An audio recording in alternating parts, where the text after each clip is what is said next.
Bapak Ibu yang terkasih di dalam Tuhan Yesus Kristus, hari ini kita akan membaca Injil Matius pasal 23 ayat 13 sampai dengan 22. Marilah kita berdoa sebelum membaca Injil ini. Dalam nama Bapa dan Putra dan Roh Kudus, amin.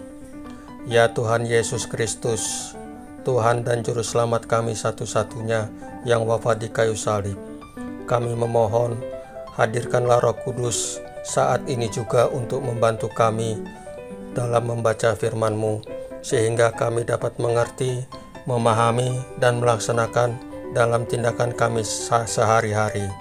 Terima kasih ya Tuhan, Engkau telah mendengarkan doa kami. Amin. Dalam nama Bapa dan Putra dan Roh Kudus, amin. Celakalah kamu, hai ahli-ahli Taurat dan orang-orang Farisi, hai kamu orang-orang munafik, karena kamu menutup pintu-pintu kerajaan surga di depan orang, sebab kamu sendiri tidak masuk dan kamu merintangi mereka yang berusaha untuk masuk. Celakalah kamu, hai ahli-ahli Taurat dan orang-orang Farisi, hai kamu orang-orang munafik, sebab kamu menelan rumah janda-janda, sedang kamu mengelabui mata orang dengan doa yang panjang-panjang. Sebab itu pasti kamu akan menerima hukuman yang lebih berat. Celakalah hai kamu, hai orang-orang ahli Taurat dan orang-orang Farisi, hai kamu orang-orang munafik, sebab kamu mengarungi lautan dan menjelajah daratan untuk mentobatkan satu orang saja menjadi penganut agamamu, dan sesudah ia bertobat, kamu menjadikan dia orang neraka yang 2 kali lebih jahat daripada kamu sendiri. Celakalah kamu, hai pemimpin-pemimpin buta yang berkata, bersumpah demi bait suci, sumpah itu tidak sah. Tetapi bersumpah demi emas bait suci, sumpah itu mengikat.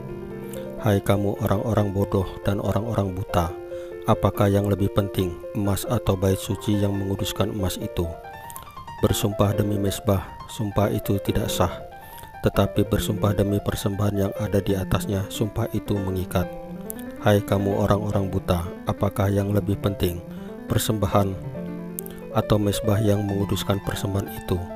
Karena itu barang siapa berusaha demi mezbah, ia bersumpah demi mezbah dan juga demi segala sesuatu yang terletak di atasnya. Dan barang siapa bersumpah demi bait suci, ia bersumpah demi bait suci dan juga demi Dia yang diam di situ. Dan barang siapa bersumpah demi sorga, ia bersumpah demi tahta Allah dan juga demi Dia yang bersemayam di atasnya. Bapak Ibu yang terkasih dalam Yesus Kristus, hari ini Tuhan Yesus kembali mengingatkan kepada kita, ya, agar kita tidak munafik. Beberapa hari yang lalu Tuhan Yesus juga menasihati bagaimana ahli Taurat dan orang Farisi yang mencobai Dia. Kembali hari ini mengingatkan kembali kepada kita bahwa kita tidak boleh munafik di dalam hidup ini, ya, di dalam kehidupan kita sehari-hari, baik itu bergaul dengan teman, tetangga, saudara, teman di kantor, atau teman bisnis, atau teman usaha. Kita tidak boleh munafik, karena munafik itu dibenci oleh Tuhan Yesus.